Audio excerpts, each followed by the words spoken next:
নমস্কার বন্ধুরা, কৃষ্ণা স্বাদের রান্নাঘরে সবাইকে স্বাগত।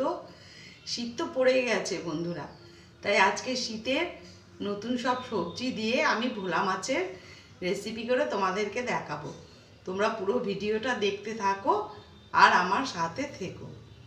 ভোলা মাছ তৈরি করার জন্য আমি এই যে ভোলা মাছগুলো ভালো করে ধুয়ে নুন হলুদ আর লেবুর রস দিয়ে মাখিয়ে রেখেছি 10 মিনিট আগে। লাগবে আমার এই নতুন সিম, নতুন আলু, নতুন বেগুন, ধনেপাতা আর কাঁচা লঙ্কা আর কালো জিরে। একসাথে আমি এটা বেটে নেব, তারপর তোমাদেরকে দেখাবো আমি ভোলা মাছটা কীভাবে রান্না করি। তোমরা পুরো ভিডিওটা দেখতে থাকো। এতে আমি এই ধনেপাতা আর কাঁচা লঙ্কা আর কালো জিরে একসাথে বেটে নিচ্ছি। আর একটু জিরের গুঁড়ো দিয়ে দিলাম, দিয়ে সব কিছু একসাথে। মাছগুলো ভাজার জন্য কড়াইতে সর্ষের তেল দিয়ে দিয়েছি। এবার মাছগুলোকে আমি ভেজে নেব।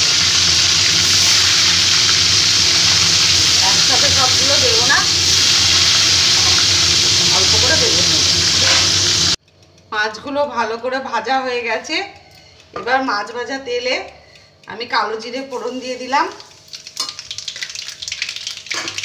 প্রথমে।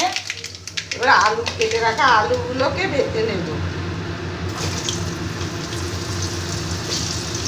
আলুগুলোকে এবার ভেজে নেব। একটু নুন আর একটু হলুদের গুঁড়ো দিয়ে দিলাম, দিয়ে আলুগুলোকে একটু প্রথমে ভেজে নেব। আলুগুলো একটু হালকা করে ভেজে নিয়েছি। এবার বেগুন আর সিমগুলো দিয়ে দিচ্ছি। বেগুন আর সিমটা আলুর সাথে, আলু, বেগুন আর সিম ভালো করে ভাজা হয়ে গেছে। এবার বেটে রাখা মশলাটা আমি দিয়ে দিচ্ছি। ধনেপাতা, কালো জিরে, কাঁচা লঙ্কা একসাথে বেটে রেখেছি, মশলাটা দিয়ে দিলাম। নুন আর হলুদ দিয়ে দিলাম। এবার মশলার সাথে ভালো করে কষিয়ে নেব সবজিগুলো। এর মধ্যে ভেজে রাখা বড়ি দিলেও খুব ভালো হতো, কিন্তু আমার বড়িটা আমার কাছে নেই, ফুরিয়ে গেছে, তাই আমি বড়িটা দিতে পারলাম না। তোমাদের কাছে যদি বড়ি থাকে, ডালের বড়ি, তবে তোমরা ডালের বড়ি দেবে, তাহলে আরও খুব সুন্দর স্বাদ হবে।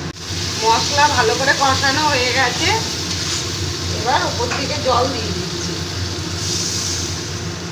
পরিমাণ মতন জল দিয়ে দিলাম। বেশি পাতলা করব না, একটু মাখা মাখা হবে।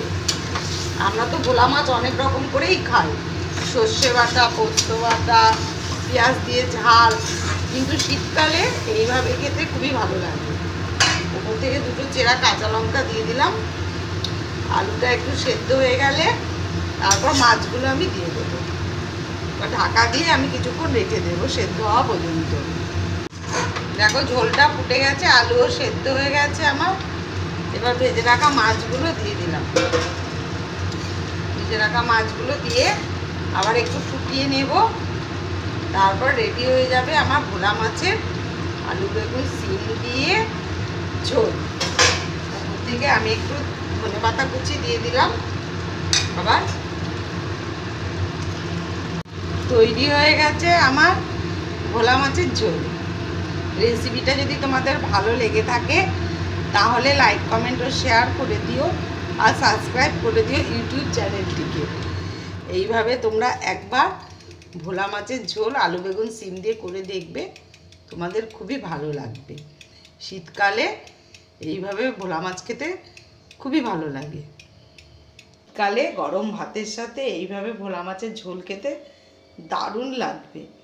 তোমরা একবার এইভাবে বাড়িতে করে দেখো আমার মতো করে ভোলা মাছের ঝোল।